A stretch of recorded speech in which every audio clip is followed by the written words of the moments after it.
kung pwede pigilan mo yung pagdami o pagtaas ng napatong na monthly interest sa credit card bills mo. Familiar ako sa feeling na yan eh.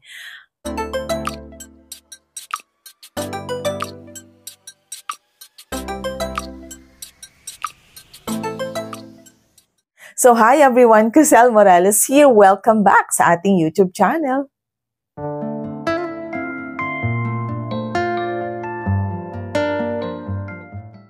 Kumusta kayong lahat? And yes, maraming nagtanong sa akin sa Facebook page kung bakit nga raw wala akong upload na video last weekend. And meron lang po akong inasikasong importanteng bagay na hindi ko talaga pwedeng baliwalain, no?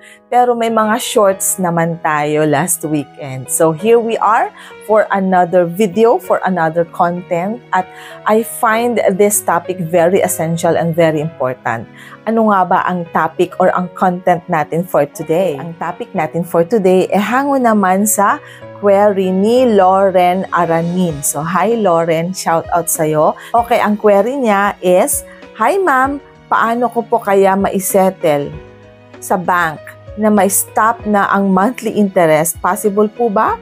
Para po sana di lumaki. Thanks in advance. God bless po. Okay, yun na nga yung sinasabi ko. No? I know that feeling. I am familiar with that feeling and with that status or with that kind of scenario that you're undergoing right now, Lauren. Yung paano ba pigilan yung pagpatong ni bangko ng monthly interest sa mga credit card bills natin. At ano nga ba ang dapat gawin? Paano nga ba? Possible po ba ito? Tignan natin. Okay, so kidding aside, ganito yon Lauren. If avoiding the occurrence of monthly interest sa ating mga credit card bills, that seem impossible. Kapag meron tayong unpaid balance or unpaid bills, talagang nag-o-occur na yan ng monthly interest na hindi natin pwedeng or kayang i-avoid. Okay, so we have to look back and we have to recall na nung pinasok natin ito or nung nag-apply tayo ng credit card, merong terms and conditions yan. Meron silang pinadalang fine prints kung saan nakalahad lahat ng mga kailangan nating malaman, like yung ating statement date, due date, and ano pa ba, annual fee. So, lahat yon nakalagay. And then, doon sa terms and conditions and then doon sa table of fees, nakalagay lahat ang mga interest na ipapatong sa atin ni bangko just in case we have unpaid credit card bills. Kaya kung ang gusto natin ay i-avoid, it's so impossible na mangyari yon. But we have things to consider para mapigilan ang pagtaas o pagdami ng ating monthly interest na ipinapatong sa babayaran natin buwan-buwan. At yan ang ating itatakol ngayon at bibigyan ng stress para at least or ma-emphasize para at least pwede natin itong i-consider at kung magawa natin ito ng tama, then it will help us reduce the monthly interest that we are paying buwan-buwan. So, are you ready? Okay, basically, ang mga dapat nating gawin para ma-avoid ang pag-occur ng monthly interest ay ang number 1, pagbabayad ng credit card bills on time. Yun ang pinaka-initial and basic na kailangan natin gawin para ma-avoid natin yung pagpatong ni bangko ng mga interest na babayaran natin monthly. So, paying your bills on time is number 1.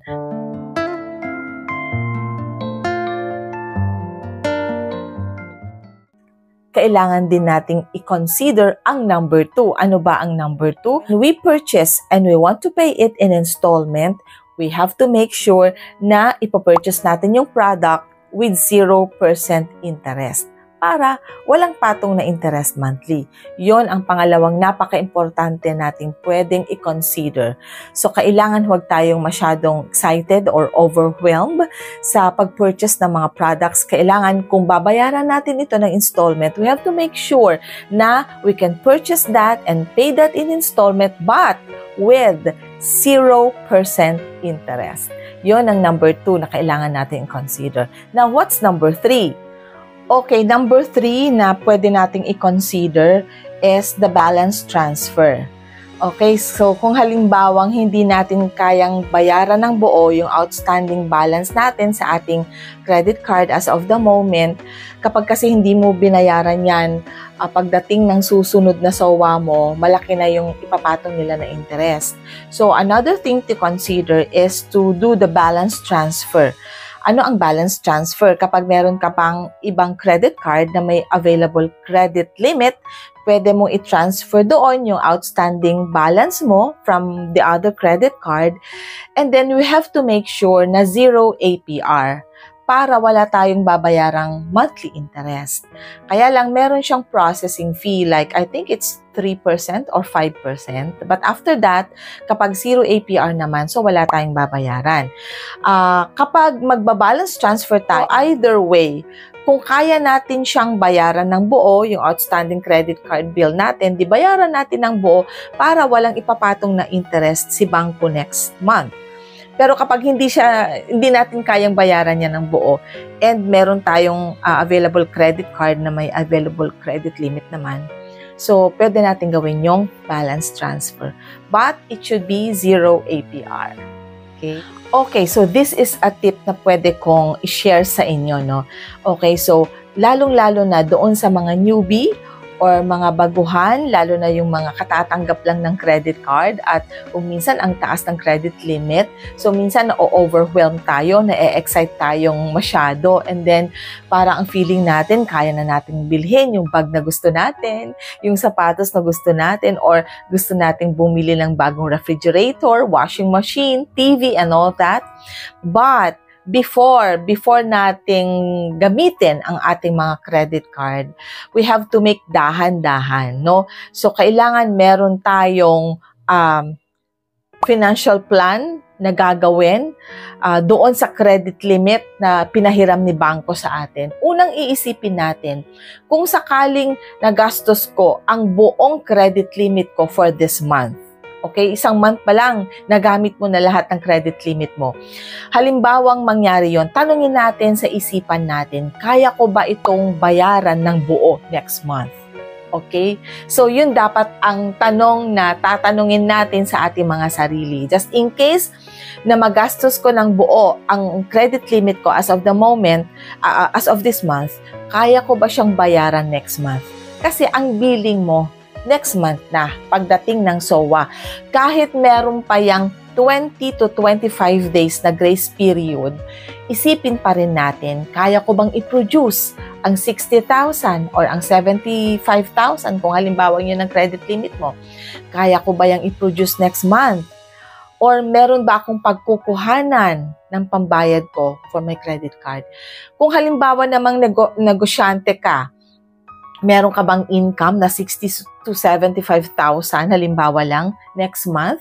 So kapag alanganin at kapag hindi mo kayang i-produce ang buong credit limit na nagastos mo, hinay-hinay lang sa paggamit. Importante po na meron tayong financial plan. So kung halimbawang ang income mo lang from your negosyo, next month halimbawa is 15,000, yun lang yung income mo just in case. So, kailangan 15,000 lang din yung gagamitin mo out of your credit limit. Huwag kang gumastos ng mas malaki or mas mataas. Sabi nga nila, may kasabihan tayo na kapag piso ang income mo, huwag kang gagastos ng more than piso. Okay? So, kapag halimbawa, ang income mo monthly is 5,000. So, huwag kang gumastos ng more than 5,000. Otherwise, mapipilitan ka talagang umutang at pag umutang ka, halimbawa may credit card ka, ngayon okay lang din naman na gamitin mo yung credit card mo, but you have to make sure na meron kang available fund na pambayad next month. Otherwise, maghinay-hinay tayo kasi problema ang dadating kapag halimbawang wala tayong pambayad pagdating ng SOWA. Siguradong magbibigay ng maraming problema talaga. And until the time na hindi ka makatulog, ayaw nating mangyari sa atin yon, wala na tayong peace of mind kasi nga iniisip natin, ano ba, ang dami kong babayaran kay bangko. Kapag hindi ko to binayaran, baka ano kaya to, ikakaso kaya ako ni bangko? Okay, nandun na lahat ng mga nagpatong-patong na yung mga iisipin natin. Yung dilemma, yung pressure, alam mo yun, lahat-lahat na. Depression. So, before na dumating tayo sa ganong sitwasyon, kailangan muna nating maghinay-hinay sa lahat ng mga gagawin nating decisions, especially financial decisions. So, kailangan i-consider din natin ang tip na binigay ko sa inyo because I believe and I know it will help you a lot. Okay, another tip, don't be too dependent with your credit card. So, dapat hindi tayo masyadong dependent na daily nating ginagamit or weekly, monthly nating ginagamit ang ating mga credit cards kasi ang credit card kasi hindi siya pang daily spending. Kasi kapag daily spending ang pinagagamitan natin ng ating mga credit card, dumadating yung panahon na uncontrollable na yung mga expenses natin hanggang sa magpatong-patong ito. So, tip number 2, do not be too dependent with your credit cards. Okay, so there you go. Natapos na po tayo sa ating pagtatakal ng mga queries ng ating mga subscribers. And maraming salamat po for watching and for always dropping your comments dito sa ating YouTube channel. And yung iba sa Messenger na lang sa Facebook, nagme-message and it's okay with me, Yun nga lang, kung minsan hindi ko basta-basta nababasa yung mga query ninyo kasi nga sa dami din ng mga ginagawa ko. Like as of now, very busy po ang aming agency sa mga documents and all that. So sana maintindihan nyo. And binabasa ko po yung mga binabasa ko po yung mga queries ninyo, yung mga comments ninyo, kaya lang kulang lang po ako sa time mag-reply sa kanila. Pero kapag may time naman ako katulad nito, so I answer some of the questions na na-encounter ko dito. So maraming salamat po. Kapag may mga queries po kayo, pumunta po kayo sa ating channel. May playlist tayo doon na credit card review at doon nyo hanapin po yung mga topics na makakasagot sa mga katanungan ninyo o sa queries ninyo habang hindi ko pa nasasagot yung mga queries na yon. So, sana makatulong yung mga videos natin that has been uploaded in the past. So, once again, maraming salamat from the bottom of my heart. Sa mga new subscribers natin, maraming salamat sa mga nagsishare ng ating mga videos. Maraming salamat po kasi makakatulong po ito sa mga kaibigan ninyo, kamag-anak ninyo, kapamilya ninyo. So, dun sa trust at sa paniniwala, maraming salamat din. Okay, so there you go. Natapos na po tayo. And always remember, kahit ano pa yung mga pinagdadaanan natin sa buhay, life is beautiful because God is so good. Bye, everyone!